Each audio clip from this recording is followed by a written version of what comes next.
जय जय शङ्कर हर हर शङ्कर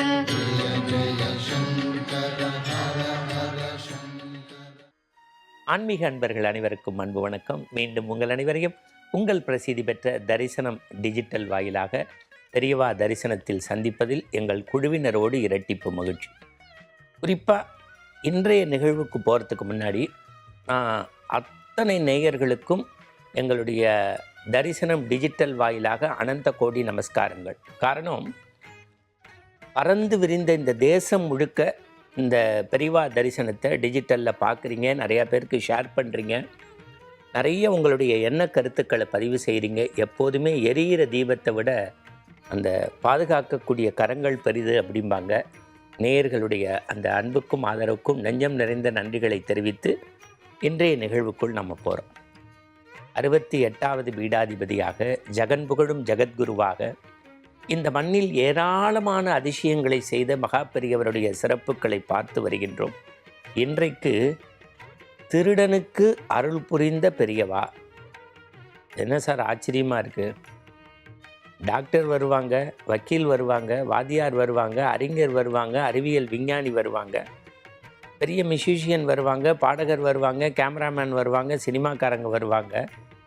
ஆசீர்வாதம் வாங்குறதுக்கு திருடனுக்கு எப்படி பிளெஸ் பண்ணார் பெரியவா, அதுதான் இன்னைய எபிசோட். பனங்குடி அப்படிங்கிற ஒரு கிராமம் உங்களுக்கு தெரியும். பெரியவா எனக்கு தெரிந்த வகையில் இந்த 100 ஆண்டு காலம் மண்ணுலகில் தான் பீடத்திற்கு வந்த நாள் முதல் பெரும்பாலும் முகாம்களில் செலவு செய்தது தான் அதிகம். நடைப்பயணமாகவே போவார். அவருக்கு நடைப்பயணம், நீர்நிலை இதெல்லாம் பார்த்தா ரொம்ப பிடிக்கும். பனங்குடி கிராமத்தில் முகாமிட்டிருக்கார்.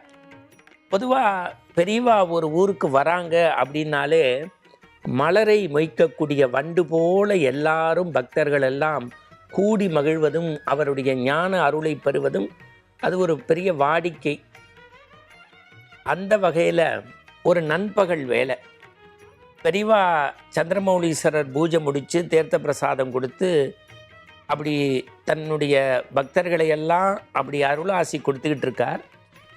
ஒரு கசங்கிய சட்டை, உடம்பு முழுக்க அழுக்கு, பார்வையிலேயே கொஞ்சம் அசட்டுத்தனம். இந்த வார்த்தைகளை ரொம்ப நல்லா கவனிக்கணும்.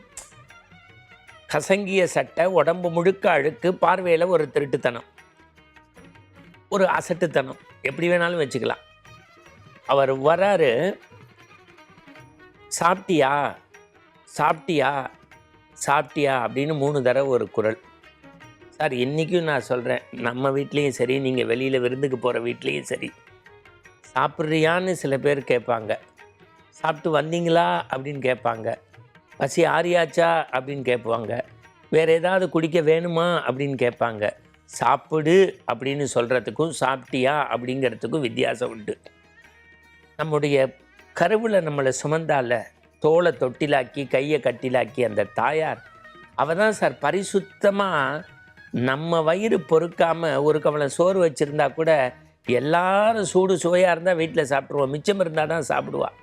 அந்த தாயன்பு மாதிரி பெரியவா அந்த மனிதனை பார்த்து சாப்பிட்டியா சாப்பிட்டியா சாப்பிட்டியா அப்படின்னு 3 தடவை கேட்டார்.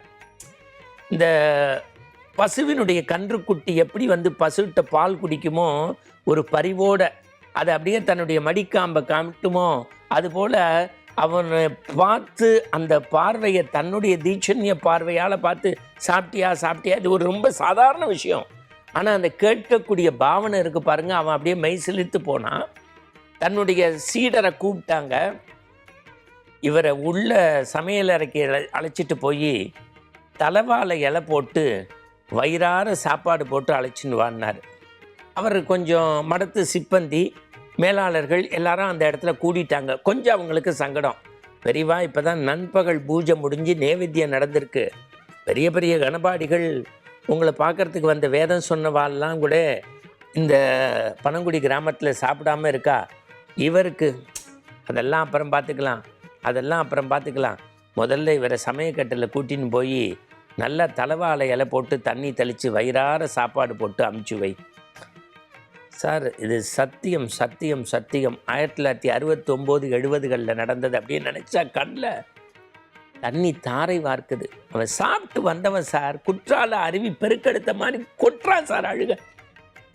வந்திருக்க எல்லாருக்கும் ஆச்சரியம், என்னடா வந்தவரை சாப்பிட சொன்னாரு, நல்ல வயிறார சாப்பாடு போட்டு வந்தா இது எதுக்கு அழுகிறான்னு.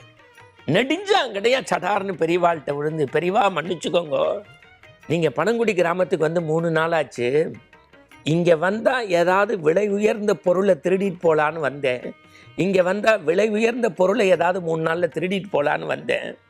ஆனால் என்னுடைய பார்வைக்கும் என்னுடைய கைக்கும் எந்த நல்ல பொருளும் அகப்படலை. ஆனால் உங்கள் பார்வையில் மட்டும் நான் எப்படிப்பட்டேன்னு தெரியல, உங்கள் பார்வையில் மட்டும் நான் எப்படிப்பட்டேன்னு தெரியல. தாயன்பு மிக்க சாப்பிடுங்கன்னு சொன்னீங்கல்ல பெரியவா, இந்த பாழா போன வயிறு சாப்பிட்டு 3 நாள் ஆச்சு, பாழா போன வயிறு சாப்பிட்டு 3 நாள் ஆச்சுன்னு பெரியவா ஒன்றும் சொல்லலை. அதான் சார், அதாவது பகைவருக்கும் அருள்வாய் நன்னஞ்சேங்கிறதெல்லாம் சும்மா படிக்கிறது இல்லை, ஞானிகள் வாழ்க்கையில் நடந்திருக்கு. மடத்துலேருந்து 2-3 வேஷ்டி, கொஞ்சம் பழங்கள், கொஞ்சம் பணம் எல்லாம் வச்சு கொடுத்துட்டு அவர் சொன்ன வார்த்தை தான் ரொம்ப முக்கியம். கைகாலெலாம் நன்னா கடவுள் கொடுத்துருக்கான், ஏதாவது உழைச்சி முன்னுக்கு வா, ஏதாவது உழைச்சி முன்னுக்கு வா அப்படின்னு நம்பிச்சிட்டார் சார். பெரியவாளுடைய காலகட்டம் நமக்கு தெரியும். பல 100 ஆண்டுகளுக்கு முன்பு வந்த சுவாமி விவேகானந்தருடைய புத்தகங்களை நான் எடுத்து படிக்கிறேன். அவர் சொல்கிற வாசகத்தை அப்படியே நான் கண் முன்னாடி கொண்டு வரேன். பசித்த காலி வயிர்களுக்கு முன்பு பகவானை பற்றி பேசாதேங்கிறார் சார். பசித்த காலி வயிர்களுக்கு முன்பு பகவானை பற்றி பேசாதே. நீங்கள் உலகமெல்லாம் கொண்டாடக்கூடிய விவிலியம் நம்ம எல்லாரும் படிக்கிறோமே, அதில் என்ன சொல்லுது? ஏழைகளுக்கு ஆண்டவன் ரொட்டி துண்டு வடிவில் வருவான், ஏழைகளுக்கு ஆண்டவன் ரொட்டி துண்டு வடிவில் வருவான். வள்ளல் பெருமானை இன்றைக்கு தமிழ் சமூகம் கொண்டாடுகிறதை பசித்திரு தனித்திரு விழித்திருன்னு வாடிய பயிரை கண்டபோதெல்லாம்னு கொண்டாடுறமே, அந்த வள்ளல் பெருமானுடைய பெருமைக்கு என்ன காரணம்?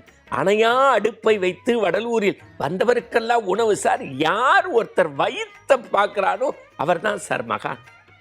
இப்போ சைவ மடத்தினுடைய பெரிய பீடாதிபதி காஞ்சி மகாபெரிய சுவாமிகள், வைணவ மடம் உங்களுக்கு தெரியும், ஸ்ரீரங்கத்தி ஜீயர் சுவாமிகள் வைணவ பெருமக்களுக்கு அவர் தான் எல்லாமே. அவர் எழுதுகிறார் சார், பல ஆண்டுகளுக்கு முன்பு பொதுவாக மடாதிபதிகளுக்கு நமஸ்காரம் பண்ணால் குளம் கோத்திரம் தாத்தா பேரெல்லாம் கேட்பா. ஆனால் ஒரு மடத்துக்கு மட்டும் போய் சேவிச்சா, ஒரு மடத்துக்கு மட்டும் போய் சேவிச்சா முதல்ல சாப்பிட்டியா உள்ளே போய் சாப்பிடுன்னு வைத்த பார்க்குற மடாதிபதி காஞ்சி மகான் கருணை கடல்னு எழுதுகிறாங்க சார். இப்படி பசித்த காலி வயிர்களை நிரப்புவதில் ஆண்டவன் காற்று போல நிறைந்திருக்கிறான் என்பதை இந்த மண்ணுக்கு சொன்ன ஞான புருஷர் அல்லவா அந்த மகாபெரிய சுவாமிகள். அவருடைய ஆனந்தங்களையும் அற்புதங்களையும் கேட்பது ரசிப்பது மட்டுமல்ல, யாரேனும் பசித்த வயிறுக்கு பிடிசோறு கொடுங்கள், அதுதான் நாம் பெரியவாவை பின்பற்றுவது. மீண்டும் நாளை பெரியவா தரிசனத்தில் குழுவினரோடு சந்திப்போம், பெரியவாளோடு சிந்திப்போம். ஜெய சங்கர ஹர ஹர சங்கர.